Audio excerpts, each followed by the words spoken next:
بسم اللہ الرحمن الرحیم۔ تہجد کی نماز کا طریقہ۔ تہجد کی نماز پڑھنا کوئی مشکل نہیں ہے۔ فرض نمازوں کی طرح اسے بھی ادا کیا جاتا ہے۔ دو رکعت کر کے یہ نماز پڑھی جاتی ہے۔ آپ اگر رات کو اٹھ کر صرف 2 رکعت نماز بھی تہجد کی نیت سے ادا کرتے ہیں اور پڑھتے ہیں تو آپ نے تہجد کی نماز ادا کر لی۔ عبداللہ بن عمر رضی اللہ عنہما نے فرمایا، ایک شخص نے دریافت کیا، یا رسول اللہ صلی اللہ علیہ وآلہ وسلم، اللہم صلی وسلم علی نبینا محمد، رات کی نماز کس طرح پڑھی جائے؟ Question mark. آپ صلی اللہ علیہ وآلہ وسلم، اللہم صلی وسلم علی نبینا محمد نے فرمایا، 2 رکعت، اور جب طلوع صبح ہونے کا اندیشہ ہو تو 1 رکعت وتر پڑھ کر اپنی ساری نماز کو طاق بنا لے۔ بخاری 1137۔ تو آپ نے کیا کرنا ہے؟ رات کو سونے سے پہلے تہجد کی نماز کی نیت کر کے سونا ہے کہ آج تو آپ یہ نماز پڑھ کے ہی رہیں گی۔ پھر اللہ تعالیٰ سے دعا کرنی ہے اور اس کے بعد الارم لگا کے سو جانا ہے۔ تہجد کی نماز کا وقت نصف رات گزر جانے کے بعد کا ہے، اور اگر آپ یہ نماز پڑھنا چاہتی ہیں تو آپ کیا کریں؟ آپ فجر کی اذان سے تقریباً 1 گھنٹہ پہلے کا الارم لگا کے سو جائیں۔ یوں آپ تہجد بھی ادا کر لیں گی، اور بہت سے لوگ جن سے فجر کی نماز چھوٹ جاتی ہے وہ بھی بآسانی پڑھی جا سکے گی۔ آپ تہجد کی نماز فجر کی نماز سے صرف 30 منٹ پہلے بھی پڑھ سکتی ہیں۔ آپ 15 منٹ پہلے بھی پڑھ سکتی ہیں۔ اور مزید تہجد کی ادائیگی پر بات کرتے ہیں۔ اسلام کے دور میں جب 5 نمازیں فرض نہیں ہوئی تھیں تو تہجد کی نماز فرض تھی۔ معراج کے موقع پر جس رات نبی کریم محمد مصطفیٰ صلی اللہ علیہ وآلہ وسلم، اللہم صلی وسلم علی نبینا محمد، آسمان کے معجزاتی سفر پہ گئے تھے، تو معراج پر آپ صلی اللہ علیہ وآلہ وسلم، اللہم صلی وسلم علی نبینا محمد کو 5 نمازوں کی فرضیت کا حکم ملا تھا۔ اس وقت تہجد کی نماز نفلی عبادت میں بدل گئی تھی۔ انعام کے باعث نبی کریم محمد مصطفیٰ صلی اللہ علیہ وآلہ وسلم، اللہم صلی وسلم علی نبینا محمد، تہجد کی نماز صرف نبی پاک پر ہی فرض تھی۔ اس کا تذکرہ سورہ اسراء آیت 79 میں آیا ہے۔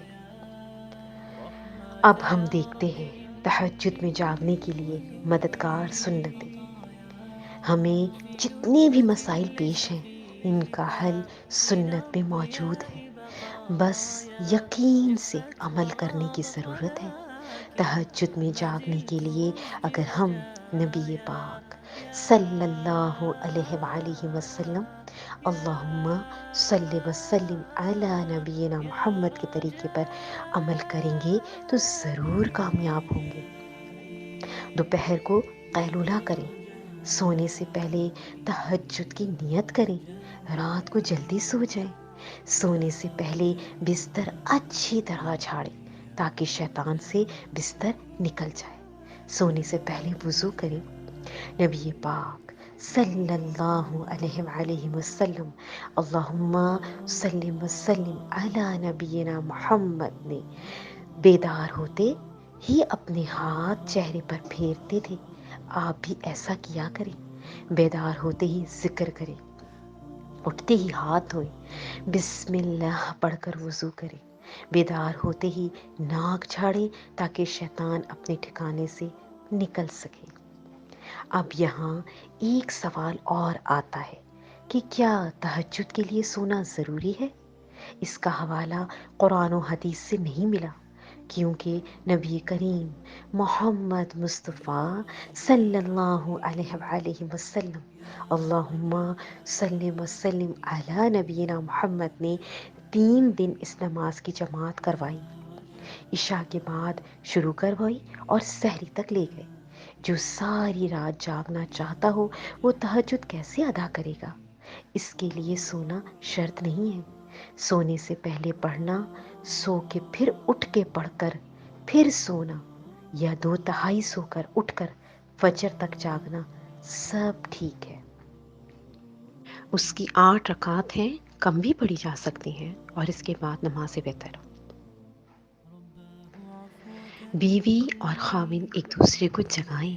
نبی کریم محمد مصطفیٰ صلی اللہ علیہ وآلہ وسلم، اللہم صلی وسلم علی نبینا محمد نے فرمایا، اللہ تعالیٰ اس شخص پر اپنی رحمت فرمائے جو تہجد کے لیے اٹھا، نماز پڑھی اور اپنی بیوی کو بھی اٹھایا، نہ جاگی تو پانی کے چھینٹے مارے، اور اس عورت پر بھی اللہ کی رحمت ہو جو خود بھی نماز کے لیے اٹھے اور اپنے خاوند کو بھی جگائے، اور اگر وہ نہ جاگے تو پانی کے چھینٹے مارے۔ سنن ابی داؤد 1308۔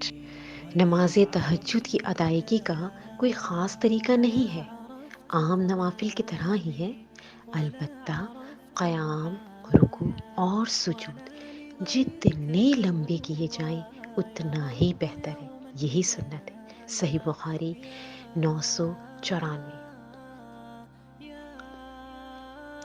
اگر تہجد پڑھنے کا کنفرم ہو تو رات کو عشاء کے بعد وتر نہ پڑھے جائیں اور ان کو تہجد کے بعد ادا کیا جائے، اور اگر رات کو پڑھ لیے ہوں تو تہجد کا موقع بھی مل جائے تو وتر کی ادائیگی کی دوبارہ ضرورت نہیں ہے۔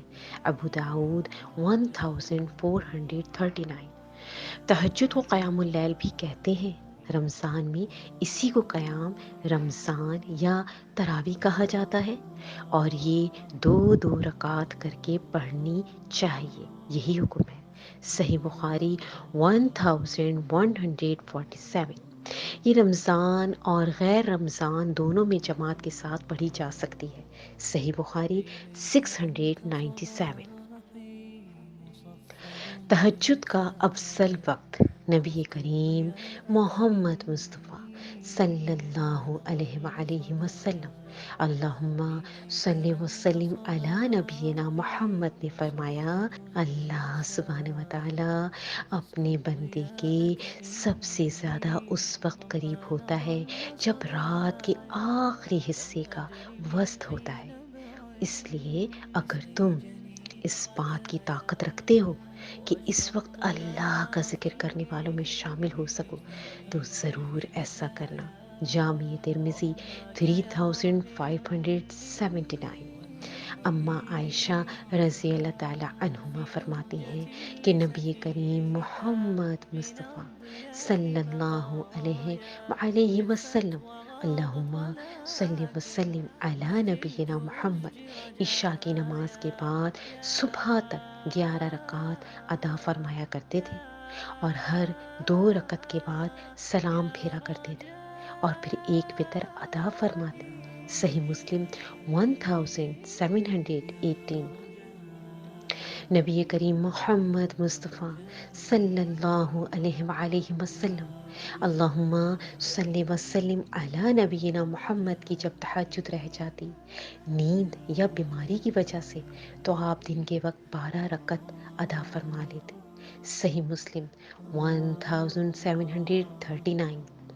لمبا قیام افضل ہے۔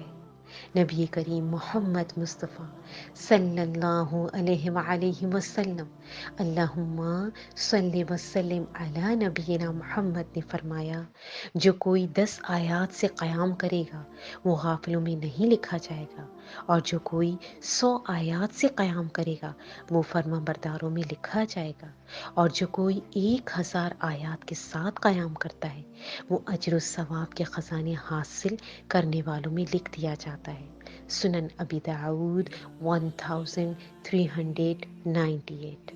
اللہ سبحانہ و تعالی ہم سب کو تہجد گزار بنا دے، ہم سب کو تہجد کی لاڈلی نماز پڑھنے کا شوق و ذوق پیدا فرما دے، آمین یا رب العالمین۔ جزاکم اللہ خیرا کثیرا فی دنیا والآخرہ، و احسن الجزا، فی امان اللہ۔